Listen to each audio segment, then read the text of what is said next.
Ndengeleer lu fa xew. jawul Ndengeleer. Ndengeleer mooy côté Jagañaaw. Ndengeleer ak jalax ñalax xaw ma jalax. jinaax la xaw ma. Babacar Ngom ak Babacar Ngom. man daal leen xam naa ko ñu njaay. kilifa yi nga xam dañoo ne ci dëkk bi liggéey pendant 40 ans. ba yàlla maanaam amal njariñ seen réew.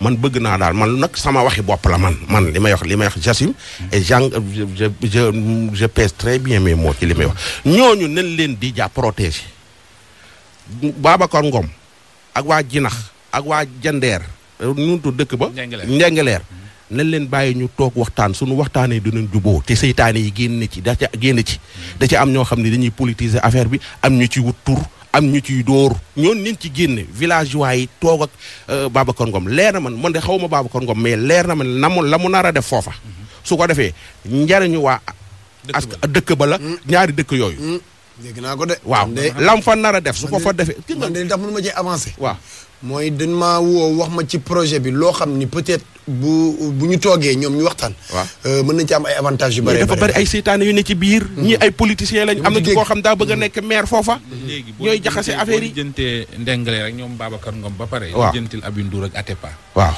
coowal suuf waaw moo war a jeex ci dëkk bi waaw par exemple loolu ngay wax Ndengeleer xam nga lu ma jaaxal Sénégal waaw dañuy jël suufu ndànd foy waaw askan wa dëkk fa waaw duñ ca jéem dara pendant 100 ans nit ñëw fa waaw di am lu mu fay jéem a samp waaw ñu jóg ne ko suñ suuf la su doon ab tubaab kenn du ko dégg te gis nga bu doon 200 hectares la boo leen ko bàyyee duñ ca jariñoo lu weesu 1 hectare nit bëgg faa ñu implanté fa projet yoo xamante ne ji dana jariñ waa dëkk ba yépp ngeen tegal ko ay déedéet ñoom dañ dul comprendre ay nit ñooy jaar ci suuf di leen ñoom du waa village yi de du village yi de naan leen def leen lii def de xam nga man lan laa comprendre gis nga il faut que ay doomi réew mi bu ñu def seen preuve da nga leen di protéger. waaw comme par exemple l'homme d'affaires boobu ngay wax. Babacar Ngom waaw.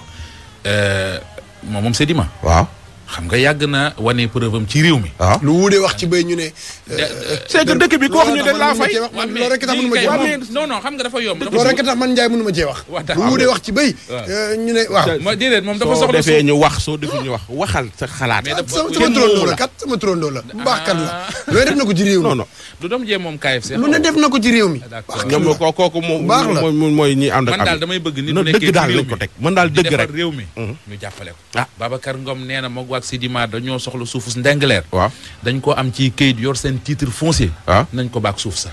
non non pare waxtaan ak moom ne ko suñu ñaata doom. ba pare duñ ko bàyyi waxtaan ak ñoom ba pare ne ko suñu ñaata doom ngay employé. waaw ci entreprise bi. man looloo ma intéressé. man de duñ ko bàyyi ak suuf sa de. duñ ko bàyyi max lan la. na waxtaan ak ñaari dëkk yooyu. te villageois yi ñi ngi déglu RFM. nañu bàyyi di déglu seytaane yi nekk ci réseaux sociaux yi. ak ñi ñëw foofu bëgg seen kàddu bëgg ñu woteel leen ëllëg.